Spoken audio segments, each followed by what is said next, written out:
This is an ABC News special report. Now reporting, David Muir. Good morning again, everyone. We're coming back on the air for this history-making day in the Middle East. Fast-moving developments in the ceasefire between Israel and Hamas and the return of the 20 remaining living hostages held in Gaza. Just moments ago, the Israeli Defense Ministry reporting all 20 living hostages are now back in Israel, ending their 2-year ordeal.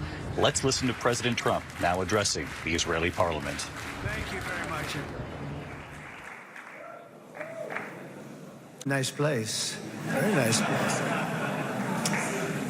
Mr. President, Mr. Prime Minister, Mr. Speaker, esteemed members of the Knesset and cherished citizens of Israel, we gather on a day of profound joy, of soaring hope, of renewed faith, and above all, a day to give our deepest thanks to the Almighty God of Abraham, Isaac, and Jacob.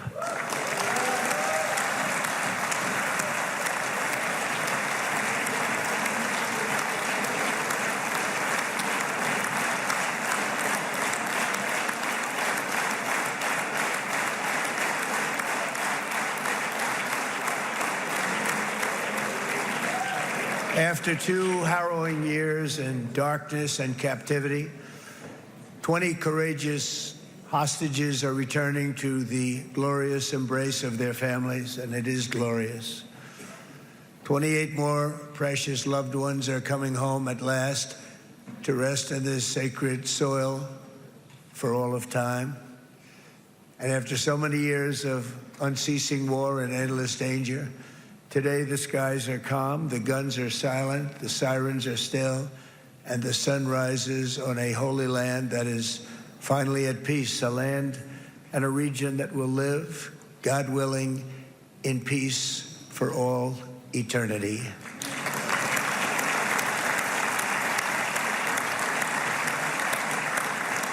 This is not only the end of a war, this is the end of an age of terror and death and the beginning of the age of faith and hope and of God. It's the start of a grand concord and lasting harmony for Israel and all the nations of what will soon be a truly magnificent region. I believe that so strongly. This is the historic dawn of a new Middle East. I want to express my gratitude to a man of exceptional courage and patriotism whose partnership did so much to make this momentous day possible.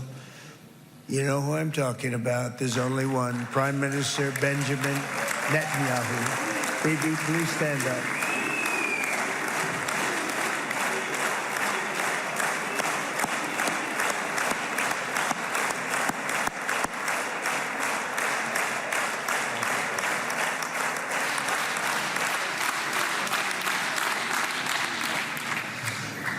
And he is not easy, I want to tell you. He's not the easiest guy to deal with, but that's what makes him great. That's what makes him great.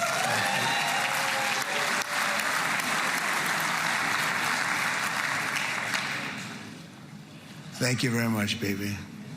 Great job.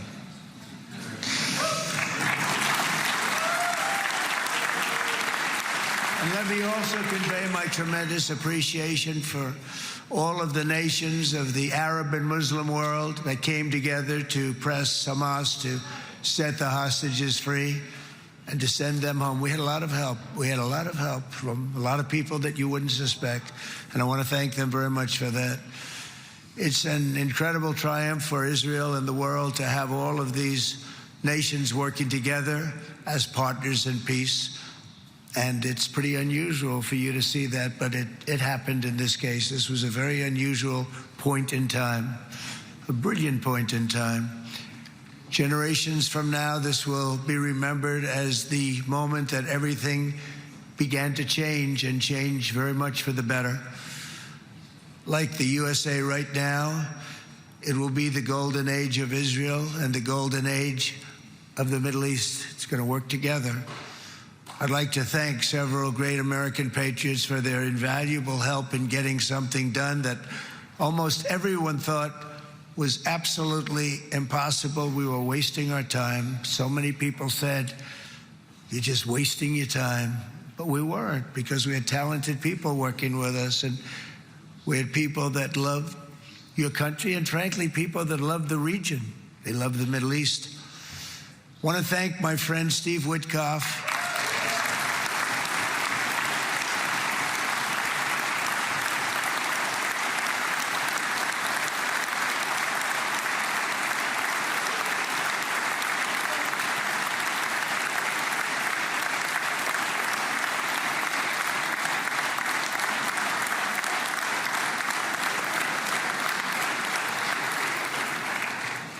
You know, Steve was chosen by me. He never did this before, but I knew him as a few things. He was a great businessman, but I know a lot of great businessmen, to be honest with you. He had tremendous negotiating skills, but I know a lot of people that negotiate pretty well, although it is an art. But there are people that can negotiate pretty well. But most importantly with Steve, he's just a great guy. Everybody loved him. Everybody. I mean, I know some negotiators that are so good, but you wouldn't have had peace in the Middle East. It would be in World War III right now with some of these guys. Everybody loves Steve, and they respect him, and they somehow can relate to him. I've known him for many years, and I've seen it over and over again. להוציא את חבר הכנסת הזה, להוציא אותו מהאולם, להוציא אותו מיד, החוצה, החוצה, החוצה. להוציא גם את חבר הכנסת כסיף, להוציא את חבר הכנסת כסיף מהאולם, להוציא אותו מיד.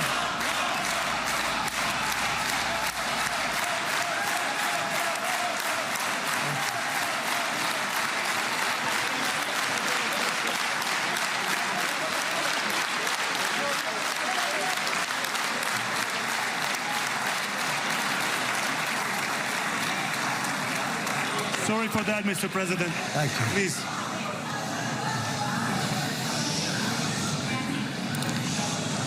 That was very efficient.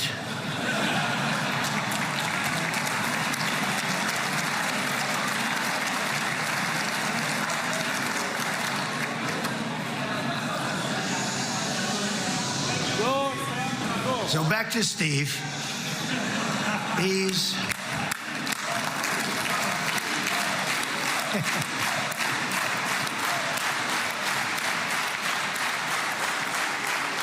but I tell one story because he was so involved, and then we called in Jared. We need that brain on occasion. We got to get Jared in here. We got to get a certain group of people. But Steve started this all by himself. I call him Henry Kissinger, who doesn't leak. Okay? Henry is a big leaker. He leaked. Steve doesn't leak. Steve just wants to get the job done. He wants to do what's right. But I'll give you just a quick story because, as you know, he's working on the war with Russia and Ukraine, a war that would have never happened if I were president. A shame. 7,000 young soldiers a week are being killed. More than that this last week. It's a shame. It should have never happened. But it did happen, and we won the race, and I took over this horrible war that's been raging, and I thought it would be easily settled. I thought it was a hell of a lot easier than doing what we just did very successfully with Israel and a lot of other people. But this came first, and we'll get that one. But I set up a meeting for him to meet with President Putin, thinking it would be a 15 or a 20-minute meeting. Steve had no idea about Russia, had no idea about Putin too much, didn't know too much about politics, wasn't that interested. He was really good at real estate, but he had that quality that I was looking for, and I didn't see it around in too many ways. And I set up the meeting with Putin, and I called. I said, is Steve finished yet? That was about a half an hour into the meeting. No, sir, he's not. He's still inside. This is in Moscow. I said, well, how's he doing? I don't know, sir. He's still inside. I called up an hour later. Let me speak to Steve. Sir, he's still with Putin. He's with President Putin. I said, wow, that's a long meeting, 1 hour. I called up an hour later, he was still with Putin. 3 hours later, he was still with Putin. 4 hours later, he started to get the word that he was going to be coming out soon. And in 5 hours, he came out. I said, what the hell were you talking about for 5 hours? And he says, just a lot of interesting things. We're talking about a lot of interesting things, including what he went in there for, but you can't talk about it for 5. You can talk about it for a certain period of time, and you know what you're getting. But that's a talent. That's a talent, where you can do that. Most people I'd send in, number one, they wouldn't be accepted. Number two, if they were, the meeting would last 5 minutes. And that's what happens with Steve. Everybody loves him. They love him on this side. They love him on the other side. And he really is. He's a great negotiator because he's a great guy. So thank you very much, Steve, very much.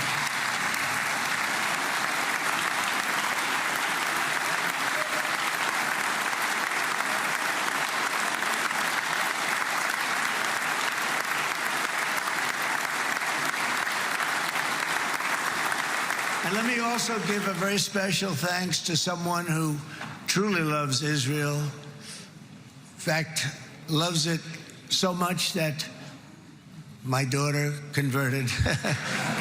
My daughter converted. I didn't know this was going to happen. And Ivanka's here.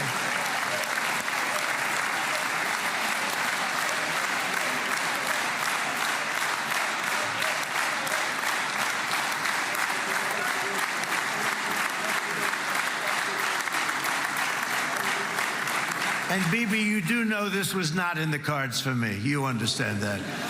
And she is so happy, and they are so happy. At least I think they're happy. If they're not, we have a big story, right?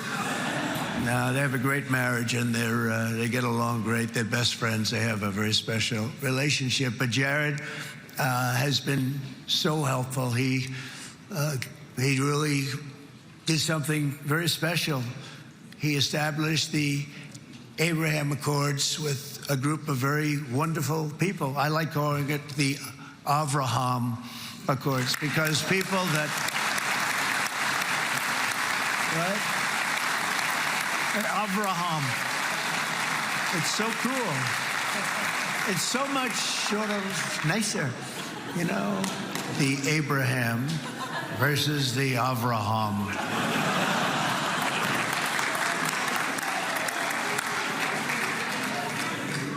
I just don't want to sound too sanctimonious when I do it, so, you know, I sort of split it up. This way we keep everybody happy. But we have some very great talent, and they have no excuses for anything that's taken place, because we had some unbelievably good people working on this. And then you're going to add a man named Marco Rubio, who is also here. That's right.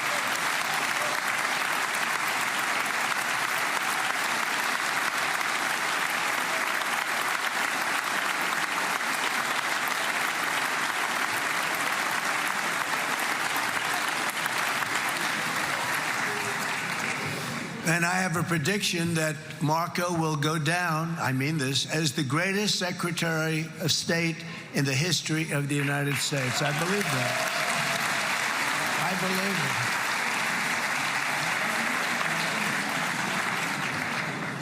it. And he and I, you know, we really fought it out. You remember, he was tough. He was nasty. Who the hell thought this was going to happen, Marco, right? And now I'm saying he's going to go down as the greatest. He will. He was always smart and sharp, and people respect him. And then we have somebody who's young, but an unbelievable leader. I saw it a long time ago, and he's turned out to be even better than we thought. Right, Susie? I think even better. And that's Pete Hegseth, who is our Secretary of War, formerly Secretary of Defense.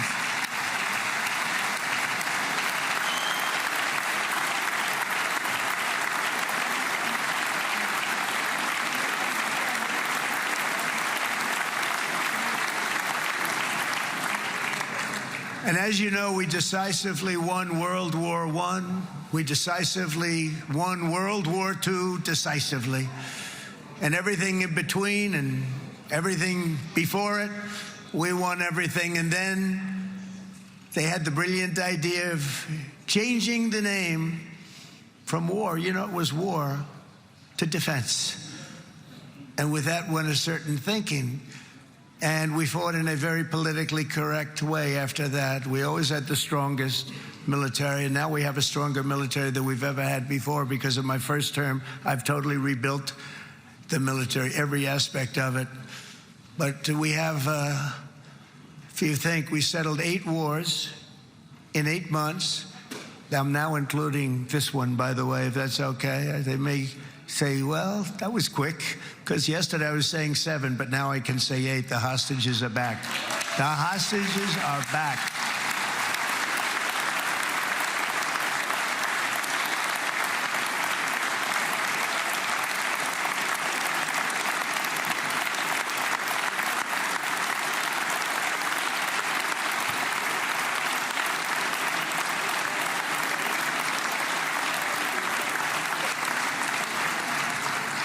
It is a good feeling. Isn't that nice to say? You know, I just said the hostage. First time I said the hostages are back. It feels so good to say it.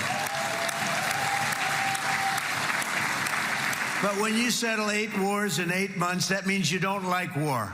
Everyone thought I was going to be brutal. In fact, I remember Hillary Clinton during a debate, she said, look at him, he's going to go to war with everybody.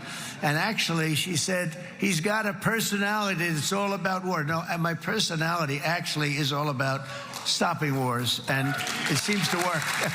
Seems to work. But it also means this name change and our attitude that we're not going to go into a war, but if we do, we're going to win that war like nobody has ever won a war before. We will not be politically correct, but we're not going to be there. And I think, you know, as you mentioned, Bibi, before, peace through strength, and that's what it's all about. The United States has the greatest and most powerful military in the right now history of the world. I can tell you we have weapons that nobody's ever dreamt of. I only hope we never have to use them. I rebuilt the military. I was proud to do it, but some of the things I hated to do. I hated certain of the weapons because the level of power is so enormous. It's so dangerous, so bad. But we have to do what we have to do. We make the best weapons in the world, and we've got a lot of them. And we've given a lot to Israel, frankly. And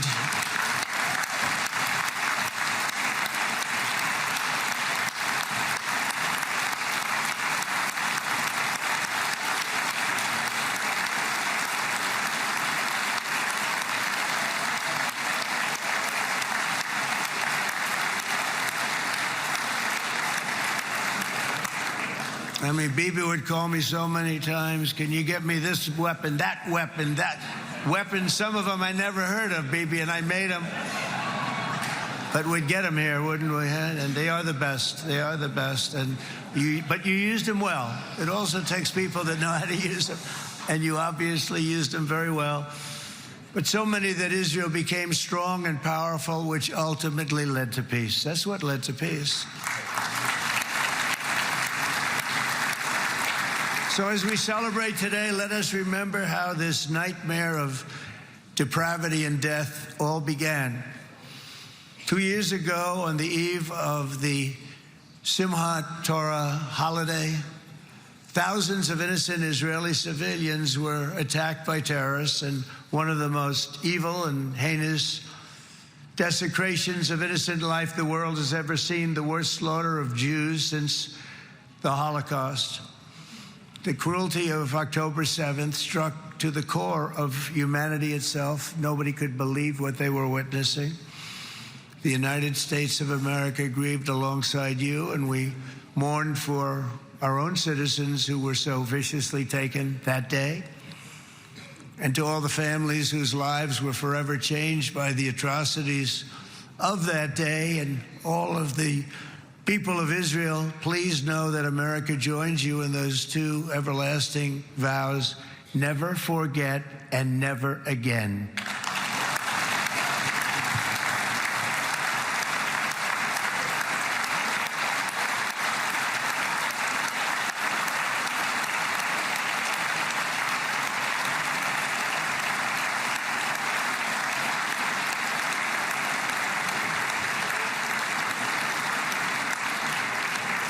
From October 7th until this week, Israel has been a nation at war, enduring burdens that only a proud and faithful people could withstand. It was a very tough period of time.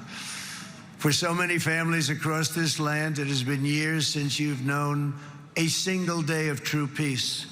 But now at last, not only for Israelis, but also for Palestinians and for many others, the long and painful nightmare is finally over. And as the dust settles, the smoke fades, the debris is removed, and the ashes cleaned from the air, the day that breaks on a region transformed, and a beautiful and much brighter future appears suddenly within your reach. This is now a very exciting time for Israel and for the entire Middle East, because all across the Middle East, the forces of chaos, terror, and ruin that have plagued the region for decades now stand weakened, isolated, and totally defeated. A new coalition of proud and responsible nations is emerging, and because of us, the enemies of all civilization are in retreat. Thanks to the bravery and incredible skill of the Israeli Defense Forces and Operation Rising Lion,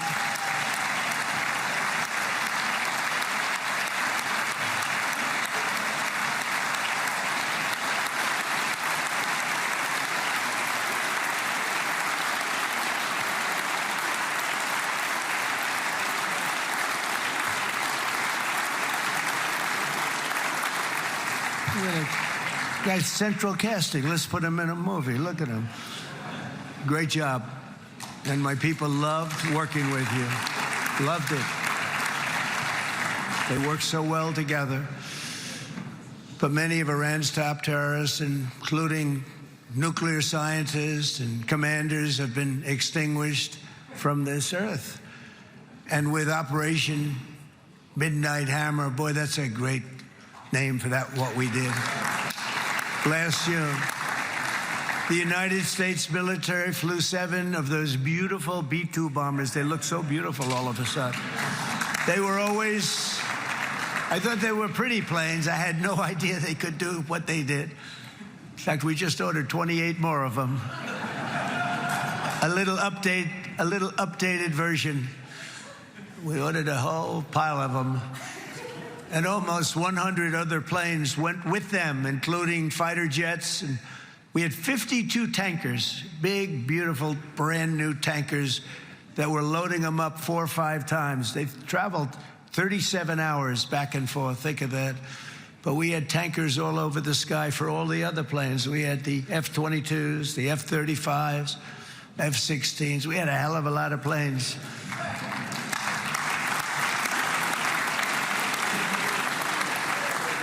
So we had 52 gas stations in the sky. That's what they call them. I'll tell you, I wouldn't want to be flying one of them. We have our great General Raisin Cain right here. General, stand up. This guy, what a general. Thank you.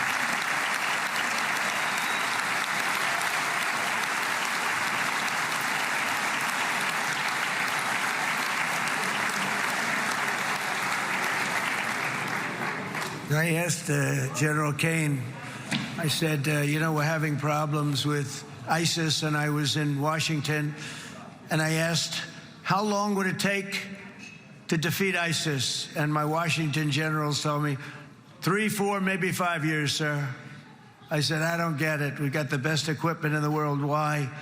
So I flew to Iraq, and I met with a man named Cain. He said, what's your first name? He said, they call me Raisin, sir. I said, wait a minute. your name is Raisin Kane? I've been looking for you for a long time. You gotta be kidding. So they told me 3, 4, 5 years to defeat ISIS. And I sit down with him and I say, why is it? I flew there in the dark of night. I landed, I'll never forget it. It was quite a trip. I'm glad I made it because I met him. I said, could I ask you, General? I come down. He's standing with another general and a sergeant. Everybody was like central casting. They could go into a movie right now. Between him and you guys over here, we could get rich making movies, okay? And they got along so great. That's the beautiful thing, that your military and our military, Bibi, got along so great. But I was told by the television generals in Washington, we have the best equipment in the world. Why is it taking so long? And they said, 4 years. I said, so let me ask you, Raisin, how long would it take you to defeat ISIS? Sir, we can do it in 3 weeks, but you'll probably have some time left over. I said, you gotta be kidding. What the hell are you talking about? They said 4 years. I said, well, sir, look, it's not my place to say, but you're asking me the question. What you have to do is you hit him from the west, you hit him from the north, you hit him from the south, you hit him above, you hit him below. I said, so why didn't they do it? And he didn't want to speak badly of his superiors, which is hard to believe they were his superiors. Should have been the other way around a long time ago, because he's the one that did Operation Hammer. It was flawless. It was flawless. It was absolutely flawless. And I said, so you really think you can do it in 4 weeks? Yes, sir, 100%. You have to do it differently than they were doing it. They were using one base, and it was hundreds of miles away. And he says, we have all these portable bases all over the Middle East.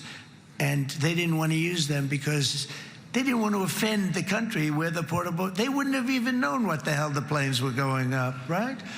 They wouldn't have known, but he said, no, they didn't want to defend anybody, offend anybody, but we can do it in 4 weeks. I said, you sure about that? I'm going to call you back. I'll call you back on Monday. I'm going back to Washington.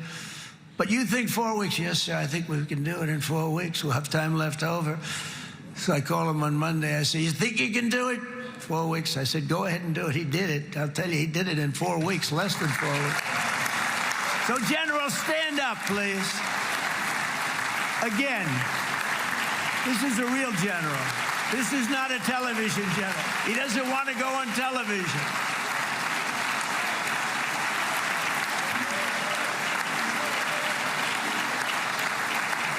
He doesn't want to go on television. That's it. The other guys love being on television. So we dropped 14 bombs on Iran's key nuclear facilities, totally, as I said originally, obliterating them. And that's been confirmed, and everybody understands it. Together we stopped the #1 state sponsor of terror from obtaining the world's most dangerous weapons. And if you think about it, if we didn't do that, and assuming we made the same deal that we have today, there'd be a dark cloud over this deal. And #1, it wouldn't happen because the other Arab and Muslim nations really wouldn't feel comfortable making the deal that we have now, right? If Iran had that nuclear weapon that they were about 2 months away from having. They would have had it in 2 months or maybe less than that. They were right at, this was our last shot. They looked at it for 22 years. This was our last shot. The pilots told me that. They said, 22 years, sir. They looked at it. Our predecessors looked, they studied it. 3 times a year would do drills on that exact attack. And boy, did they get it right. But let's assume they didn't, and let's assume there was large-scale nuclear weapons in the hands of Iran. We couldn't be here today. Even if we signed the deal, which we couldn't do because a lot of people would not want to have anything to do with it, we took a big cloud off of the Middle East and off of Israel.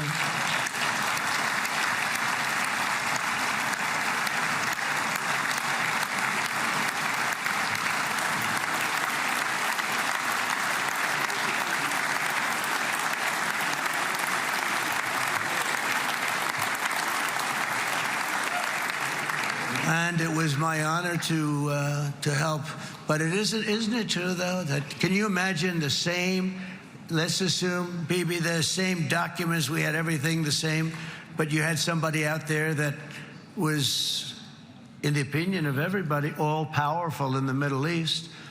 They took a big hit, didn't they? Didn't they take a big hit? Boy, oh boy. They got hit from one side, from the other. And you know it would be great if we could make a peace deal with them. And I think that's maybe, would you be happy with that? Wouldn't it be nice, I think? Because I think they want to. I think they're tired. Somebody said, sir, they're starting their nuclear program again. I said, let me tell you something. They're not starting anything.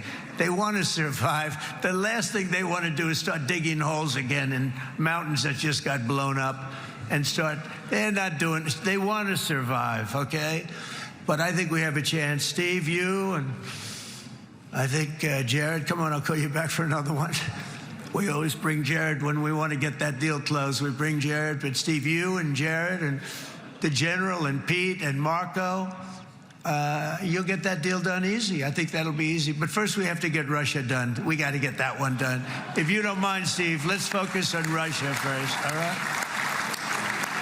We'll get it done. In Lebanon, the dagger of Hezbollah, long aimed at Israel's throat, has been totally shattered. My administration is actively supporting the new president of Lebanon in his mission to permanently disarm Hezbollah's terror brigades. He's doing very well. And build a thriving state at peace with its neighbors. And you're very much in favor of that, I know. And good things are happening there, really good things. And with this week's ceasefire, we've achieved the most challenging breakthrough of them all. The most challenging breakthrough maybe ever. I mean, I've never seen anything like it. I've been involved in a lot of success. I have never seen anything like what's going on today all over the world. People are dancing in the streets, not just in Israel. They're dancing in the streets of countries that would have never danced in the street about what's happening today. They're dancing in those streets. So this long and difficult war has now ended. You know, some people say 3,000 years, some people say 500 years, whatever it is. It's the granddaddy of them all. And in an unprecedented achievement, virtually the entire region has endorsed the plan that Gaza will be immediately demilitarized, that Hamas will be disarmed, and Israel's security will no longer be threatened in any way, shape, or form.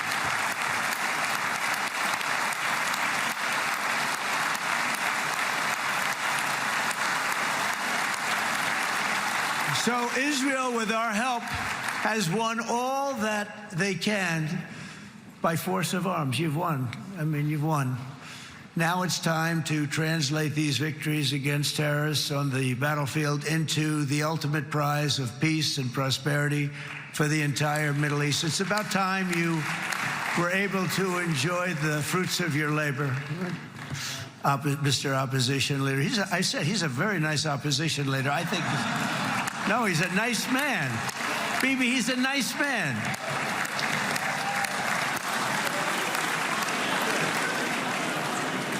He knows what he's doing, right? No, he's a very nice guy. Well, see, now you can be a little bit nicer, Bibi, because you're not at war anymore, Bibi.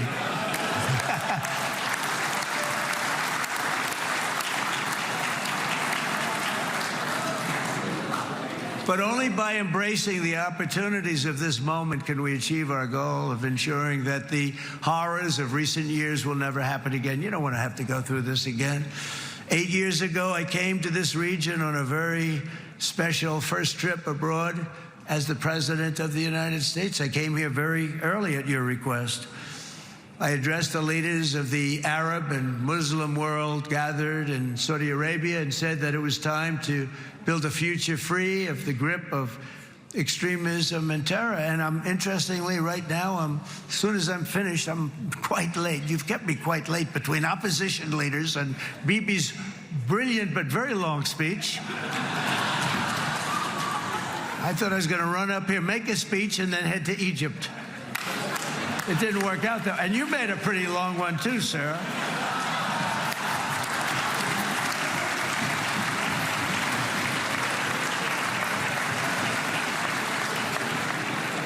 But I liked what you all said. It could be worse. Supposing on top of it, I didn't like what you said. That would be no good, Ron, would it? Ron, you did a great job, by the way, Ron.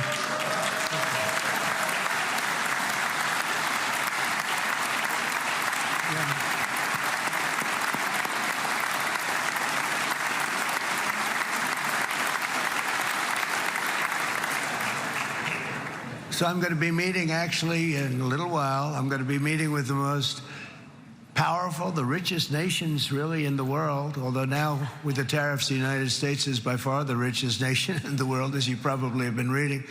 But the richest nations, most powerful nations, tremendous, headed by some tremendous people in many cases. Some cases I wouldn't say necessarily I would endorse. But I will tell you, some incredible people that really helped us make this all possible. So I'll be going there. I'll be quite late. They might not be there by the time I get there. But we're going to give it a shot.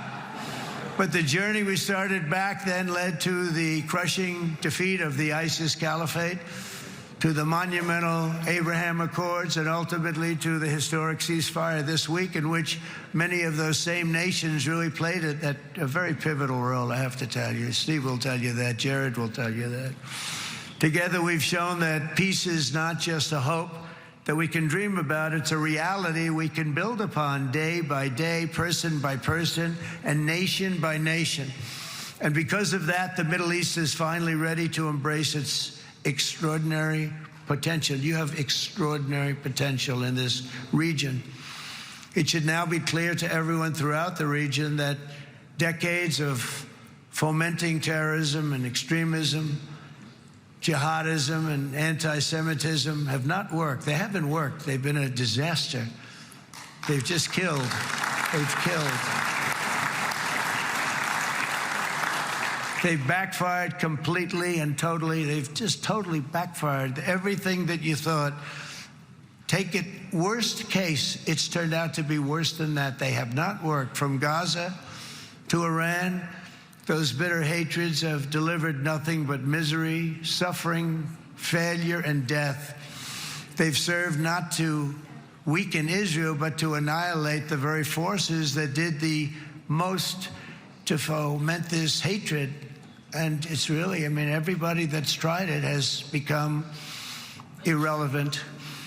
Meanwhile, we've seen those nations that set aside their differences, reached across ancient divides, and pursued engagement are now among the most successful in the region. They're getting along with Israel, and they're doing great. And I can tell you the 4 nations that joined the Abraham Accords early on, and you'd all be doing me a favor, and I'm going to be saying this in a little while to some other friends, would love you all to, is this right, Jared? Join up in the Abraham Accords. We have to join up and get together. You can have that whole thing filled out. We had a very weak administration, worst president in the history of our country by far. And Barack Obama was not far behind, by the way.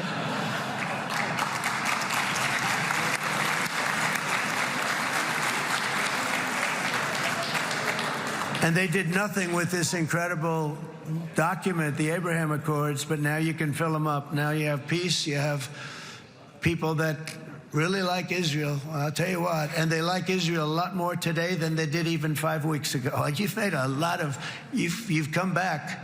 You've come back strong, because it was getting to be a little nasty out there in the world, and ultimately the world wins. You can't beat the world. Or I would say to Bibi, it's now time. And he understood it better than anybody, because ultimately, the world's a very big place. And I've said a lot. I said, this piece of land is very small. It's unbelievable what you've done with that tiny. You look at a map even of just not the world, the Middle East, and you have this little dot. And think of what you've done. It's incredible. It's incredible.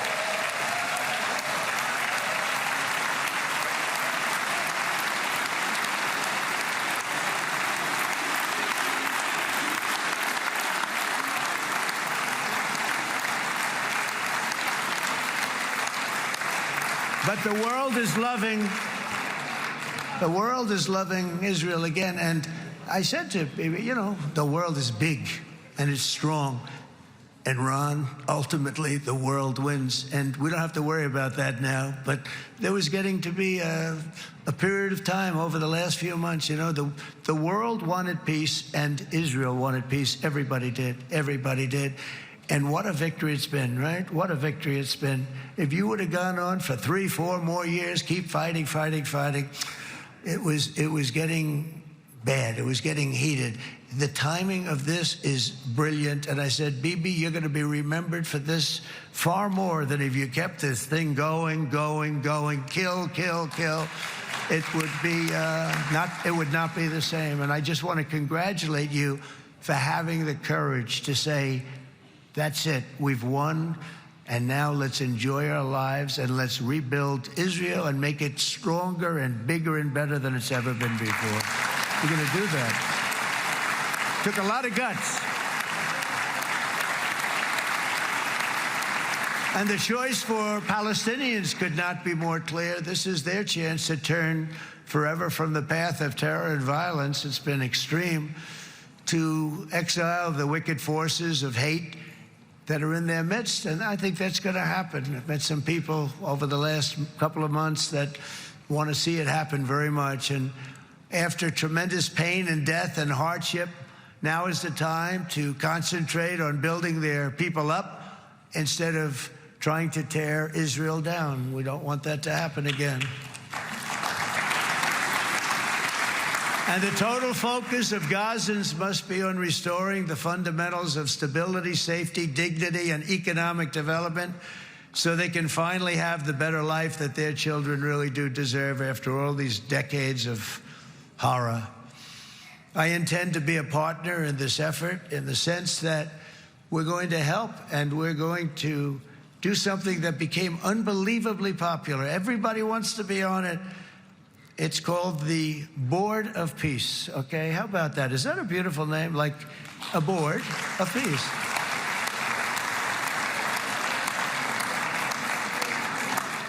The only bad thing from my standpoint, every single nation involved has asked me to be the chair, and I'll tell you, I'm very busy.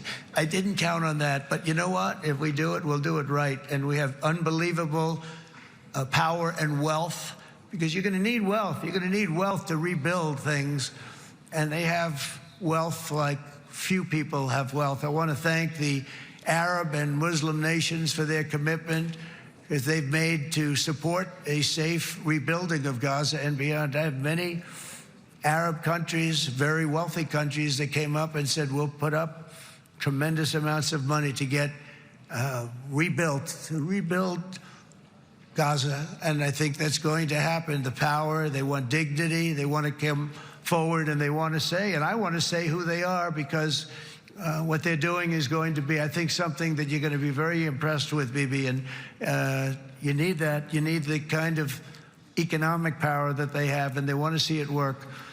And they want to see it be safe. And they want to see it be good for Israel, too.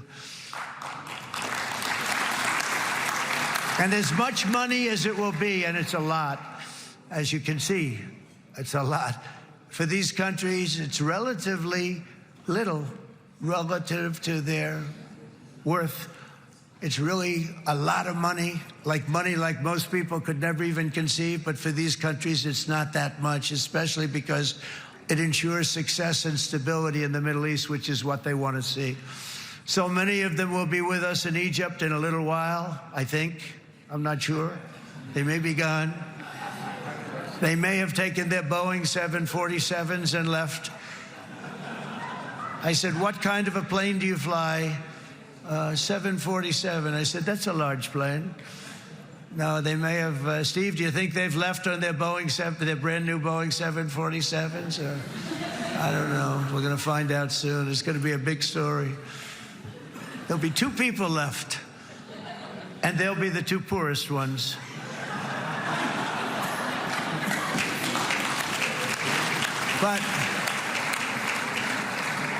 But it will be the wealthiest and most powerful group of nations.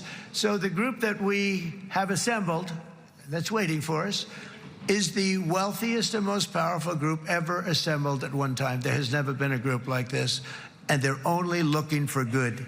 They want good. They're going to do good. And as those commitments are made, I'm going to let the world know who's doing it, because they really deserve to get the credit, and some of them probably won't want the credit, but they deserve it. It's more obvious than ever that the productive and responsible nations of this region should not be enemies or adversaries. You should be partners and eventually even friends, and that's what's going to happen. I know it. Together you can stand against the forces of chaos. Yeah, you go ahead. That's an important point.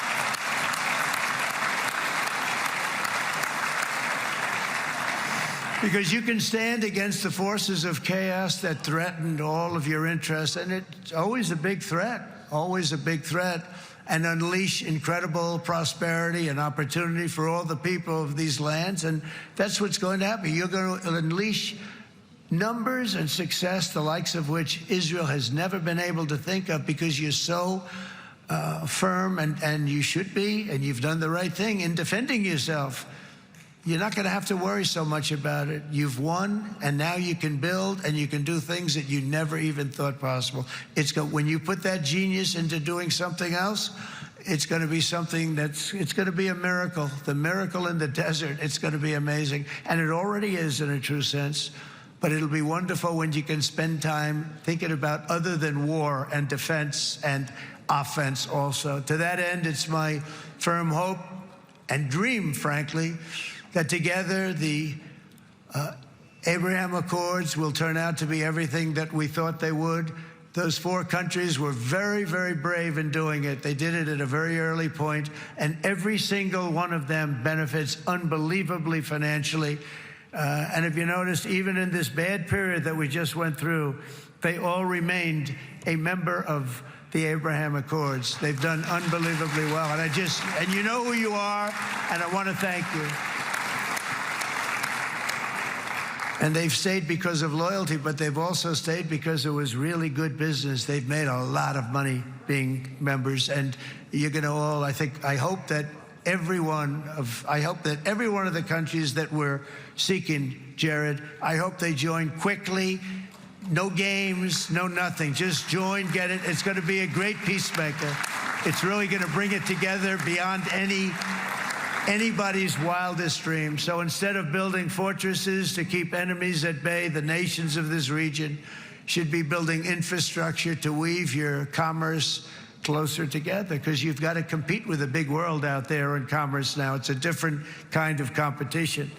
Instead of making weapons and missiles, the wealth of this region should flow to schools and medicine, industry, and frankly, the new hot thing, artificial intelligence. It's a lot of intelligence you're going to have to be throwing off to pay back these sums of money that they're doing. But that's really the hot one. And I might say that the United States, a year ago, was a dead country. I say it to people. I heard it first from the King of Saudi Arabia. I then heard it from UAE. I heard it from Qatar. I heard it from many other countries. A year ago, the United States of America was a dead country. Now it's the hottest country anywhere in the world. It is the hottest. There's no question about it.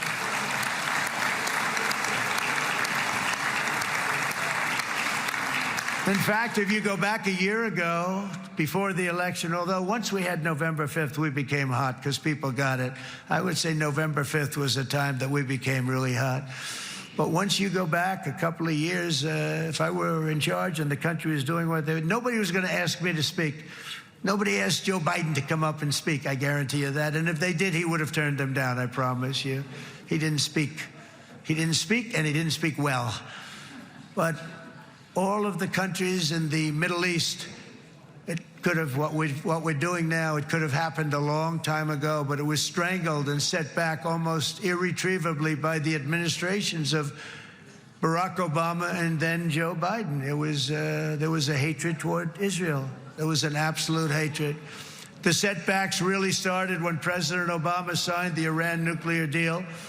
This was a disaster for Israel, and it was a disaster for everyone. And I remember that Bibi Netanyahu came to the United States and worked so hard to try and get Obama not to do that deal.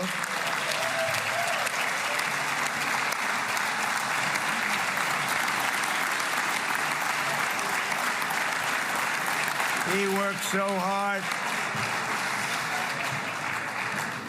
But it was like talking to a wall. I remember him telling me it was like talking to a wall. They wanted to go with Iran. They chose Iran, frankly, over a lot of other good nations, but specifically Israel. And that was the beginning of a very bad period of time. You had Obama go out, and the Iran nuclear deal turned out to be a disaster. And by the way, I terminated the Iran nuclear deal, and I was very proud to do it.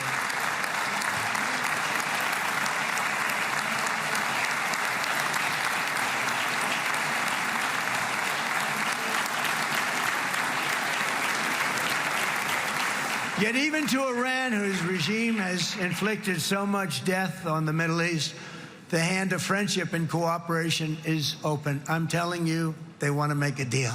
That's all I do in my life. I make deals.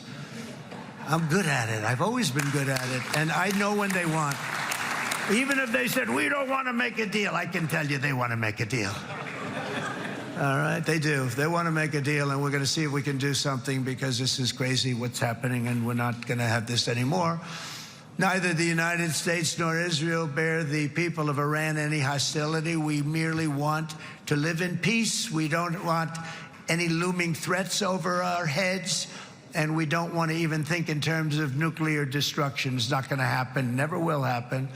There's nothing that would do more good for this part of the world than for Iran's leaders to renounce terror, stop threatening their neighbors, quit funding their militant proxies, and finally recognize Israel's right to existence. They have to do that. They have to do that. And to Iran, and as you know, this is not said out of weakness. There's no weakness. But I'm going to say this, that we are ready when you are, and it will be the best decision that Iran has ever made. And it's going to happen. It's going to happen. And they're good people. I know a lot of Iranians in the United States. They're good people, smart, hardworking people. They don't want to see what's happened to their country.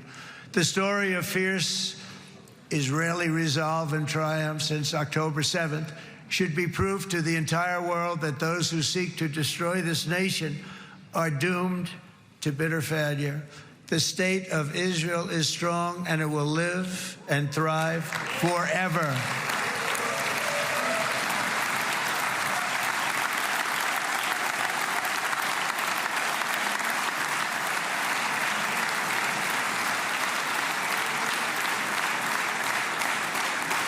And that is why Israel will always remain a vital ally of the United States of America.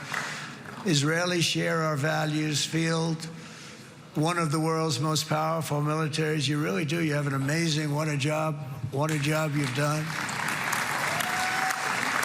And have one of the most innovative economies on earth. Those are just a few of the reasons why I'm proud to be the best friend that Israel has ever had. And they all say it in the White House. They all say it. I guess it's true because everybody says it, baby. You said it today. Thank you. But as president, I terminated the disastrous Iran nuclear deal, and ultimately I terminated Iran's nuclear program with things called B-2 bombers. It was swift, and it was accurate, and it was a military beauty. I authorized the spending of billions of dollars, which went to Israel's defense, as you know. And after years of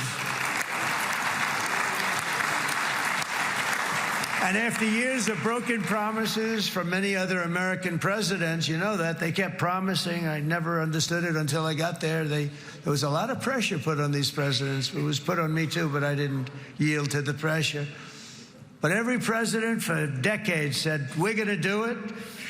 The difference is I kept my promise and officially recognized the capital of Israel and moved the American embassy to Jerusalem.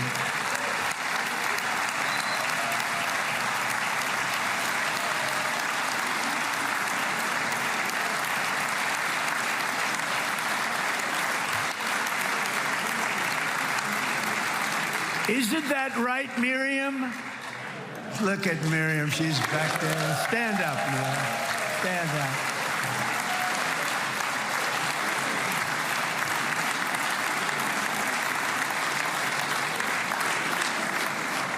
Miriam and Sheldon would come into the office. They'd call me. He'd call me. I think they had more trips to the White House than anybody else I could think of. Look at her sitting there so innocently. She's got $60 billion in the bank. $60 billion. And she loves, I think she's saying no more. And she loves Israel, but she loves it. And they would come in, and her husband was a very aggressive man, but I loved him. He was a very aggressive, very supportive of me. And he'd call up, can I come over and see you? I say, Sheldon, I'm the president of the United States. It doesn't work that way. He'd come in and would do. But they were very responsible for so much, including getting me thinking about Golan Heights, which is probably one of the greatest things to ever happen to Israel.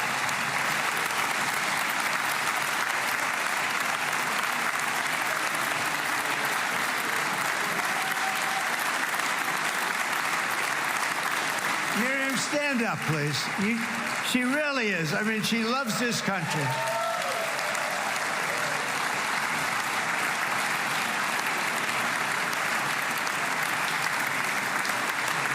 She loves this country. Her and her husband are so incredible. We miss him so dearly.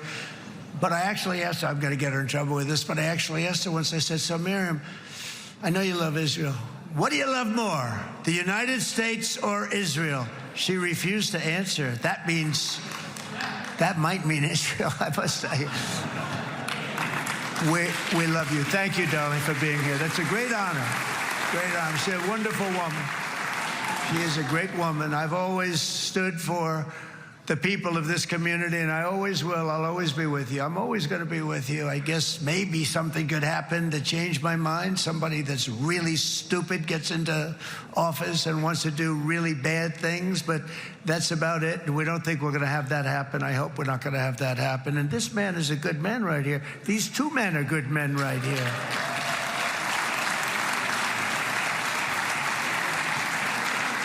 Hey, I have an idea.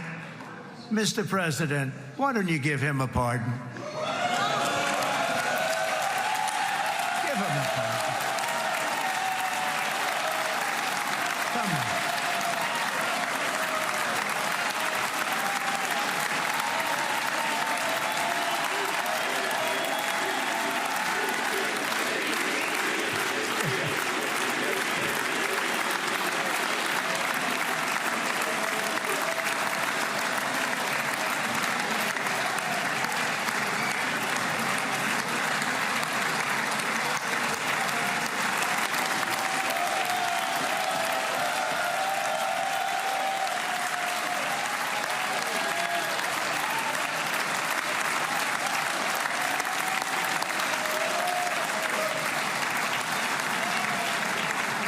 By the way, that was not in the speeches, you probably know. But I happen to like this gentleman right over here, and it just seems to make so much sense. You know, whether we like it or not, this has been one of the greatest wartime presidents. This has been one of the greatest wartime presidents. And cigars and champagne, who the hell cares about that?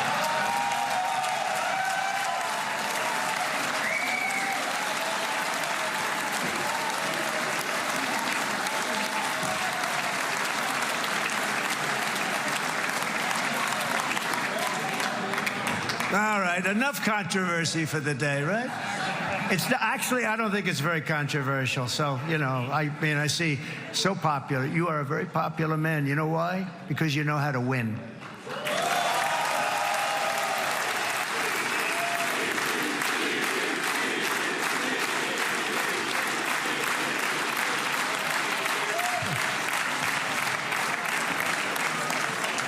Over the past 2 years, I've met many of the families of the Israelis taken hostage and those that were taken hostage. Unbelievable. I've looked into their eyes. I've seen the worst nightmares of their suffering, but I've also seen something else, the beautiful love of the people, the love of people, frankly, that hold things together, the love that gives you the courage to carry on through thousands of years of persecution and repression, and to emerge with the heart of David. It's the heart of David.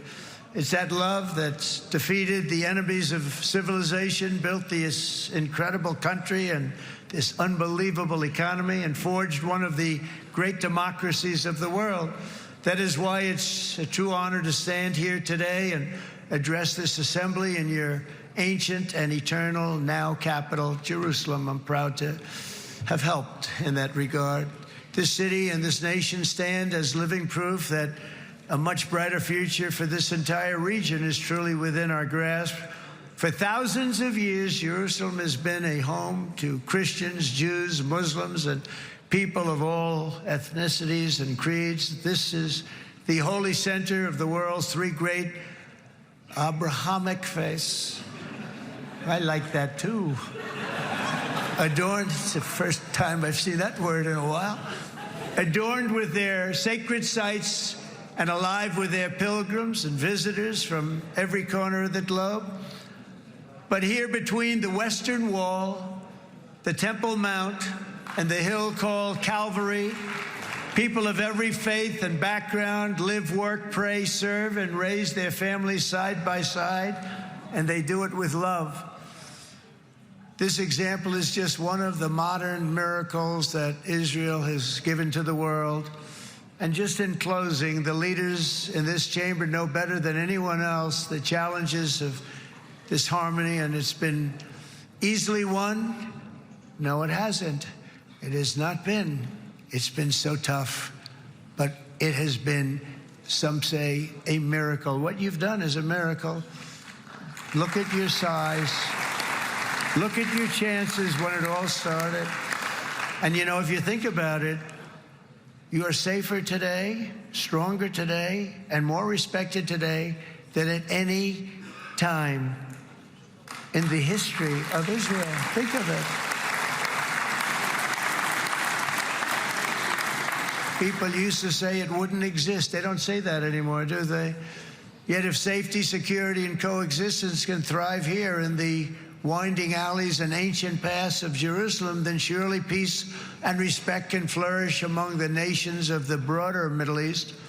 The God who once dwelled among his people in this city still calls us, in the words of Scripture, the turn from evil and do good, to seek peace and pursue it. So he still whispers truth into the hills and knolls and valleys of his magnificent creation, and he still writes hope into the hearts of his children all over the world. And that is why even after 3,000 years of pain and conflict, the people of Israel have never given up from the threats of Zionism, from all sorts of threats. You want the promise of Zion. You want the promise of success and hope and love and God. And the people of America have never lost faith in the promise of a great and blessed future for all of us. From the very first day that modern Israel was founded, we have stood together through thick and thin of setbacks, and through victory and defeat, through glory and heartache. We have built industries together. We have made discoveries together. We have confronted evil together, and we have waged war together. And perhaps most beautifully of all, we have made peace together. And this week, against all odds, we have done the impossible and brought our hostages home.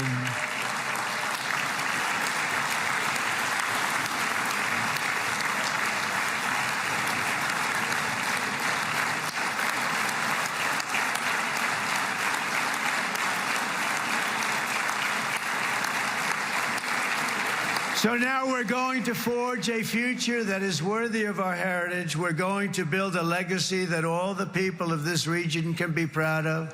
New bonds of friendship, cooperation, and commerce will join Tel Aviv to Dubai, Haifa to Beirut, Jerusalem to Damascus, and from Israel to Egypt, from Saudi Arabia to Qatar, from India to Pakistan, from Indonesia to Iraq, from Syria to Bahrain, Turkey to Jordan. the United Arab Emirates to Oman, and Armenia to Azerbaijan, another war that I just settled. We are going to have hope, harmony, opportunity, and happiness here in the spiritual and geographic center of the entire world. That's what you are. Israel, America, and all of the nations of the Middle East will soon be safer, stronger, greater, and more prosperous than ever before.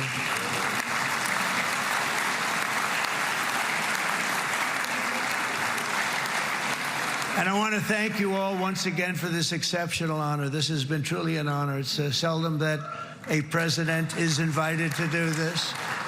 And I love Israel. I'm with you all the way. You will be bigger, better, stronger, and more loving than ever before. Thank you very much. God bless you. God bless the United States of America. And God bless the Middle East. Thank you, everybody. Good luck. Thank you very much. Thank you. And there you have it, President Trump addressing the Knesset, the Israeli parliament here on a day of history here in the Middle East. All 20 of the remaining living hostages have now been released by Hamas and have returned to Israel, being checked out by medical teams. The reunions with their families now underway. We will be back on the air when the president takes part in the ceasefire signing ceremony in Egypt a short time from now, and we'll have more. For many of you, we will return you now to Good Morning America. I'm David Muir reporting from Tel Aviv. Good day. This has been a special report from ABC News.